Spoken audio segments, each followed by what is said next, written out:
Malayalam big boss season 7 live updation നോക്കാം. ഇന്ന് big boss രാവിലെ തന്നെ അനൗൺസ് ചെയ്തിരുന്നു എല്ലാ കാര്യങ്ങളും ഇന്ന് റിവേഴ്സ് ആയിരിക്കും നടക്കുന്നത് എന്ന്. അതുകൊണ്ട് തന്നെ ഇന്ന് രാത്രിയിലാണ് മോർണിംഗ് ആക്ടിവിറ്റി നടന്നിരിക്കുന്നത്. ബിഗ് ബോസ് ഇവർക്ക് ഒരു ബൗളിൽ കുറച്ച് ചീട്ടുകളും കൊടുത്തിട്ടുണ്ട്. ആ ചീട്ടിൽ എന്താണോ പറഞ്ഞിരിക്കുന്നത് അത് വായിച്ച് അതിന് അനുയോജ്യമായ ഒരു കണ്ടസ്റ്റൻറ്റിനെ തിരഞ്ഞെടുക്കണം. എന്തുകൊണ്ടാണെന്നും അവർ പറയണം. അങ്ങനെ എന്തായാലും നൂറയ്ക്ക് ലഭിക്കുന്നത്, നിങ്ങൾ ബാങ്ക് കൊള്ളയടിക്കാൻ പദ്ധതിയിട്ടാൽ ആരെയാവും കൂടെ കൂട്ടുക എന്നാണ്. അതിന് നൂറ തിരഞ്ഞെടുക്കുന്നത് അഭിലാഷിനെയാണ്. കാരണമായിട്ട് പറയുന്നത്, അഭിലാഷിന് എന്തിനും ഏതിനും കുബുദ്ധിയാണ്. മറ്റൊരാളെ ഈസിയായിട്ട് മാനിപ്പുലേറ്റ് ചെയ്യാനും ആർക്കും പിടികൊടുക്കാതെ കള്ളത്തരം കാണിക്കാനും അഭിലാഷിന് സാധിക്കുമെന്നാണ് നൂറ പറയുന്നത്. എനിക്ക് നൂറ ഈ കാര്യം പറഞ്ഞപ്പോൾ ഇന്നലത്തെ ടാസ്ക്കാണ് ഓർമ്മ വന്നത്. കാരണം ഇന്നലെ ടാസ്കിനിടയിലും ജിസേലിനെ വളരെ നൈസായിട്ടാണ് അഭിലാഷ് നൂറയ്ക്ക് കാണിച്ചു കൊടുത്തത്.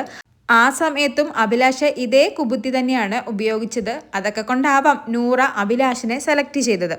നെവീന് ലഭിച്ചത്, നിങ്ങൾ പ്രണയാഭ്യർത്ഥന നടത്തുമ്പോൾ കൂടെ കൂട്ടുന്നത് ആരെയായിരിക്കുമെന്നാണ്. നെവീനും നമ്മുടെ അഭിലാഷിനെ തന്നെയാണ് തിരഞ്ഞെടുത്തിരിക്കുന്നത്. നെവീൻ പറയുന്നത്, അഭിലാഷ് ആകുമ്പോൾ ഞാനൊരു ലവ് ലെറ്റർ കൊടുത്ത് അവൾ അത് കീറിക്കളഞ്ഞാലും അത് വീണ്ടും ഒട്ടിച്ച് അഭിലാഷ് കെഞ്ചിയിട്ടാണെങ്കിലും അവളെയും കൊണ്ട് എസ് പറയിപ്പിക്കും. പിന്നീട് വന്നത് അനുമോളാണ്. അനുമോൾക്ക് ലഭിച്ചത്, ഞാനൊരു സൂപ്പർ സ്റ്റാർ ആയാൽ എനിക്ക് കുട പിടിക്കാൻ ആരെ തീരുമാനിക്കും. ഒരു നിമിഷം പോലും ആലോചിക്കാതെ നമ്മുടെ അനുമോള് അക്ബറിൻ്റെ പേരാണ് പറഞ്ഞത്. എന്നിട്ട് റീസണായിട്ട് പറഞ്ഞത്, അക്ബറിൻ്റെ അടുത്ത് ഞാൻ സേഫ് ആയിരിക്കും, ഒരാളെയും അടുപ്പിക്കില്ല. പിന്നീട് എത്തിയത് ആര്യനായിരുന്നു. ആര്യന് ലഭിച്ചത്, നിങ്ങൾ സൂപ്പർ സ്റ്റാറിനോട് തിരക്കഥ പറയാൻ പോകുമ്പോൾ നിങ്ങൾക്ക് കഥ പറയാൻ അറിയാത്തതിനാൽ തന്നെ കഥ നന്നായി പറഞ്ഞ് ഫലിപ്പിക്കാൻ പറ്റുന്ന ഏത് സുഹൃത്തിനെയാകും നിങ്ങൾ കൂടെ കൂട്ടുക. ആര്യനും അക്ബറിൻ്റെ പേര് തന്നെയാണ് പറഞ്ഞത്. റീസണായി പറഞ്ഞത്, അക്ബറിന് കൺവീൻസ് ചെയ്യാൻ നല്ല രീതിയിൽ അറിയാം.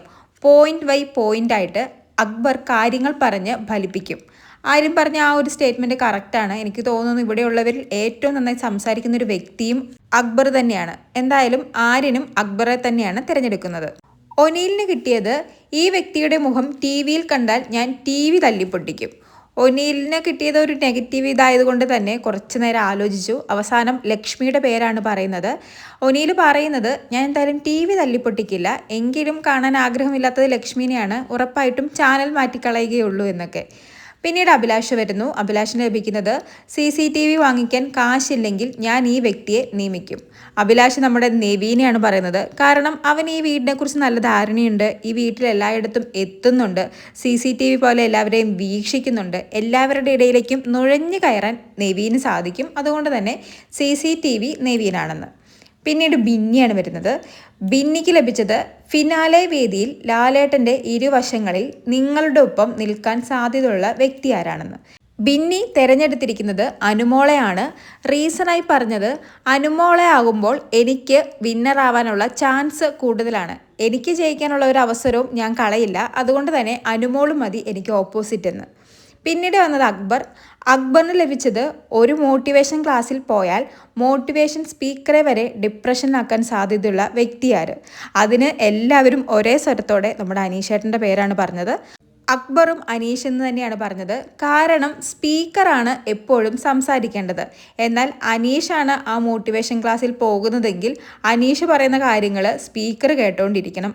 സ്പീക്കർക്ക് സംസാരിക്കാൻ സാധിക്കില്ല. അതുകൊണ്ട് തന്നെ സ്പീക്കർ ഉറപ്പായിട്ടും ഡിപ്രഷനിൽ പോകും. പിന്നീട് വന്നത് നമ്മുടെ ഷാനവാസ്. ഷാനവാസിന് കിട്ടിയത്, ഷോ കഴിഞ്ഞ് ഈ വ്യക്തിയെ എവിടെ വെച്ചെങ്കിലും കണ്ടാൽ ഞാൻ എതിർദിശയിൽ നടക്കും. അതും കുറച്ച് നെഗറ്റീവ് ആയതുകൊണ്ട് ഷാനവാസിനെ കുറച്ച് നേരം ആലോചിക്കേണ്ടി വന്നു. എല്ലാവരെയും എൻ്റെ കൂടെ കൂട്ടണം, എൻ്റെ വീട്ടിലേക്ക് കൊണ്ടുപോകണമെന്നാണ് എൻ്റെ ആഗ്രഹം. എങ്കിലും ഞാൻ ലക്ഷ്മിയുടെ പേര് പറയുകയാണ്. കാരണം ലക്ഷ്മി ഒരു പുരുഷവിരോധിയാണെന്ന് എനിക്ക് പലപ്പോഴും തോന്നിയിട്ടുണ്ട്. അതുകൊണ്ട് തന്നെ പുരുഷനായ ഞാൻ ലക്ഷ്മിയിൽ നിന്നും കുറച്ച് അകന്ന് നിൽക്കുന്നതായിരിക്കും നല്ലത്. അങ്ങനെ നമ്മുടെ ഷാനവാസ് ലക്ഷ്മിയുടെ പേര് പറയുന്നു. പിന്നീട് ജിസേലാണ് വരുന്നത്. ജിസേലിന് ലഭിച്ചത്, ഈ വ്യക്തി ഒരു ബസ് ഡ്രൈവർ ആണെങ്കിൽ ഞാൻ ഒരിക്കലും ഈ ബസ്സിൽ കയറില്ല. ജിസേല് നെവീൻ്റെ പേരാണ് പറയുന്നത്. റീസണായി പറയുന്നത്, നെവീൻ ഡ്രൈവർ ആണെങ്കിൽ ഒരു സ്ഥലത്തെത്താൻ നോർമൽ എത്തുന്നതിനേക്കാൾ കൂടുതൽ ടൈം നെവീൻ എടുക്കും. കാരണം വരുന്ന വഴിക്ക് എന്തെങ്കിലും കഴിക്കാൻ കണ്ടാൽ, അതായത് ഷോപ്പുകൾ കണ്ടാൽ നെവീൻ അവിടെ എല്ലാം വണ്ടി നിർത്തും, അവിടെ ഇറങ്ങും എന്നൊക്കെയാണ്.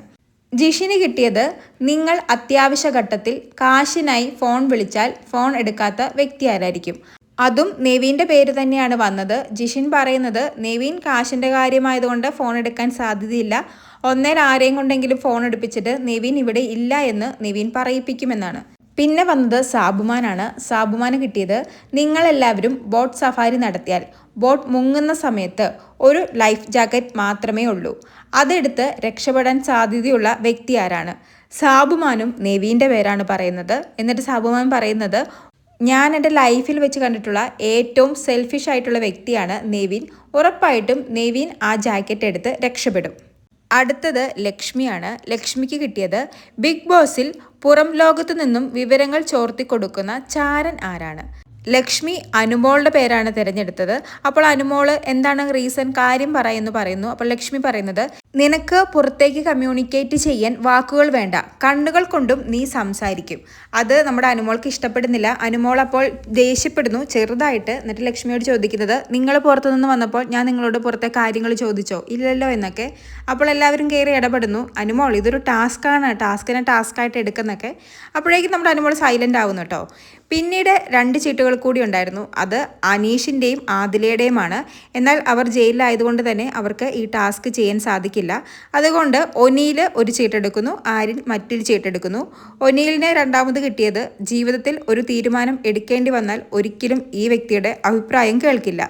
അതിന് ഒനീൽ ആൻസർ പറഞ്ഞത് ജിസേലിൻ്റെ പേരായിരുന്നു. അടുത്തത് ആര്യന് കിട്ടിയത് ഈ വീട്ടിൽ എല്ലാവരുടെയും തലയിൽ ഒരു ബോൾട്ട് ഉണ്ട്, അത് ഇളകിക്കിടക്കുന്ന ഒരു വ്യക്തി ആരാണ്, അതായത് കുറച്ച് ലൂസായിട്ടുള്ള വ്യക്തി ആരാണ്. ആര്യൻ തിരഞ്ഞെടുക്കുന്നത് ജിഷിനെയാണ്. എന്നിട്ട് ആര്യൻ പറയുന്നത് നിങ്ങൾ പെട്ടെന്നിടയ്ക്ക് ലൂസ് ആവാറുണ്ട്, ചില സമയത്ത് കിച്ചണിൽ നിൽക്കുമ്പോൾ നല്ലതുപോലെ നിൽക്കും, പിന്നെ പെട്ടെന്ന് ക്യാരക്ടർ മാറാറുണ്ട്, അതുകൊണ്ട് നിങ്ങളുടെ ഒരു ബോൾട്ട് ലൂസാണ് എന്ന്. എന്തായാലും മോർണിംഗ് ആക്ടിവിറ്റി നൈറ്റ് നടന്നിരിക്കുകയാണ്. കൂടുതലും ആളുകൾ തിരഞ്ഞെടുത്തിരിക്കുന്നത് ഒരു എൻ്റർടൈൻമെൻറ്റ് കൈൻഡ് ഓഫ് നോക്കുമ്പോൾ നെവീൻ്റെ പേരും നെഗറ്റീവ് സൈഡായിട്ട് തിരഞ്ഞെടുത്തിരിക്കുന്നത് ലക്ഷ്മിയുടെ പേരുമാണ്. അങ്ങനെ മോർണിംഗ് ആക്ടിവിറ്റി കഴിഞ്ഞിരിക്കുകയാണ്. കൂടുതൽ ലൈവ് അപ്ഡേറ്റുകളുമായി വീണ്ടും വരാം.